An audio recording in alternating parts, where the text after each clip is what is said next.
On February 1, 2003, the Space Shuttle Columbia was re-entering Earth's atmosphere after a 2-week routine mission when it exploded, killing all 7 astronauts aboard. It was a horrific tragedy, and despite the fact that Columbia had been a solid vehicle for space exploration since the 1980s, it effectively ended NASA's shuttle program. So today, we're going to take a look at how the Space Shuttle Columbia disintegrated at 18 times the speed of sound. On January 16, 2003, Columbia, the first shuttle ever to take flight, was on its 28th routine mission. The 7-member crew consisted of Rick Husband, Commander, Michael Anderson, Payload Commander, David Brown, Mission Specialist, Kalpana Chawla, Mission Specialist, Laurel Clark, Mission Specialist, William McCool, Pilot, and Alain Ramon, Payload Specialist from the Israeli Space Agency. Columbia was ideal for scientific research purposes. The shuttle, which made its first flight in 1981, flew 28 missions over the course of 22 years. It had completed over 4,000 orbits around the Earth over the course of just 300 days in space. Since the explosion of the Challenger, the Columbia had become the principal shuttle for NASA's research program, being used for 11 of the 15 flights of Spacelab laboratories.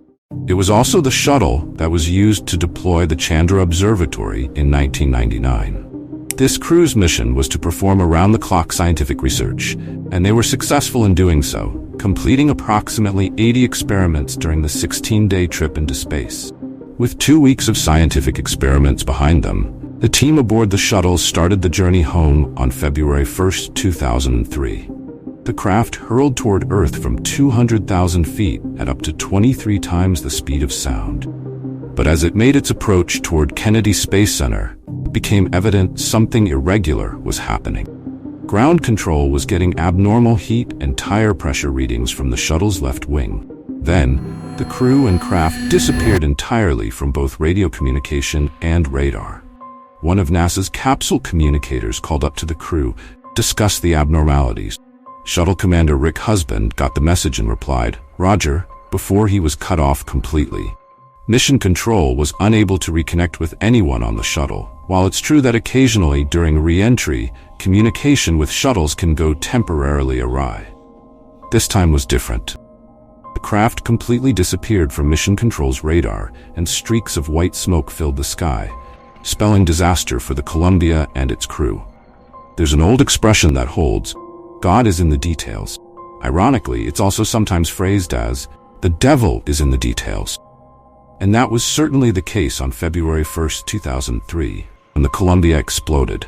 Because as hard as it may be to believe, the cause of the accident was ultimately determined to be a single, small section of insulating foam. As the world would later learn, a little more than a minute after the shuttle's initial launch, pieces of foam insulation fell from the bipod ramp, which fastened an external fuel tank to the shuttle. While the shuttle was being propelled upward at about 545 miles per hour, the foam struck the Columbia's left wing, damaging panels of carbon heat shield that were attached to it. Once that happened, crew's fate was sealed. The shuttle and its astronauts suffered no ill effects in space, but once the Columbia entered Earth's atmosphere for its return trip, the wing was no longer protected from the intense heat of re-entry, which could be as much as 3,000 degrees Fahrenheit. The wing broke off, causing the rest of the shuttle to break up, burn, and the world wouldn't learn about the damage to the heat shield until after the disaster. But Mission Control knew almost immediately. The ground team knew foam had broken loose, and there was a minority opinion that catastrophe was possible. So greater efforts needed to be made to identify the location and extent of any damage. However, the team ultimately chose a different path. They felt that if they discovered Columbia was not able to return to Earth due to damage, they and the astronauts would face an agonizing moral dilemma. Should the crew return to Earth and die in a fireball during re-entry, or should the crew remain in orbit and die as their oxygen supplies run out? On his blog, former shuttle project manager Wayne Hale revealed that John Harpold, director of mission operations, told him, "There's nothing we can do about damage to the thermal protective system. If it has been damaged, it's probably better not to know."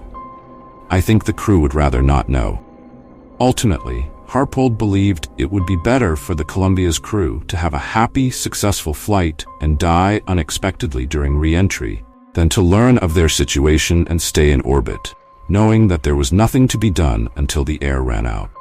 What might be the most tragic aspect of the whole affair is that after the disaster, the Columbia Accident Investigation Board determined that the Space Shuttle Atlantis could have been used to stage a rescue mission that might have saved the crew of the Columbia. It would have been a high-risk operation, and only possible had the damage been identified early in the mission and preparations for a rescue launch made immediately. We'll never know if such a rescue would have been successful, but we do know the course of action that was taken not only cost the lives of the astronauts on board the Columbia, but it would also eventually cost NASA the entire shuttle program. After the horrific crash, Columbia's debris field stretched from central Texas to western Louisiana. A team of more than 25,000 professionals and volunteers searched an area of 2.3 million acres to recover everything possible that remained from the Columbia. Due to the large area and extensive number of fragments, however, pieces are still being found to this day. In fact, as of 2017, 14 full years later, only about 84,000 pieces, or 40% of Columbia, had been recovered and were still being studied. After the Challenger accident, which resulted in the deaths of 7 astronauts only 16 years earlier in 1986, NASA vowed to do better. But ultimately, they couldn't keep that promise. The organization's budget was halved in the 90s, and the decrease in funding only continued from there on out. By the time of the Bush administration, NASA was on a shoestring budget, yet was still expected to produce missions to keep up with the work on the International Space Station. The organization was reluctant to take the time to iron out the kinks. Professor Henry McDonald, former director of NASA California, said, "The mentality became, we flew it. We had a problem. We landed. So what's the big deal? So there was a crack in the wing panel. But hey, we got away with it. When's the next mission?" While Congress and NASA played the blame game, heads rolled at the organization soon after the accident. Higher-ups were let go, and Wayne Hale was put in the position of second-in-command for the remaining shuttle missions. He was the only member of NASA to apologize for the accident and to publicly accept the blame for the normalization of the abnormal. He said, "After the accident, when we were reconstituting the mission management team, my words to them were, we are never, ever going to say that there is nothing we can do." Changes were made under Wayne Hale's tutelage when he took over after the Columbia disaster. He was responsible for changing the dismissive attitudes that had infiltrated the organization over the years.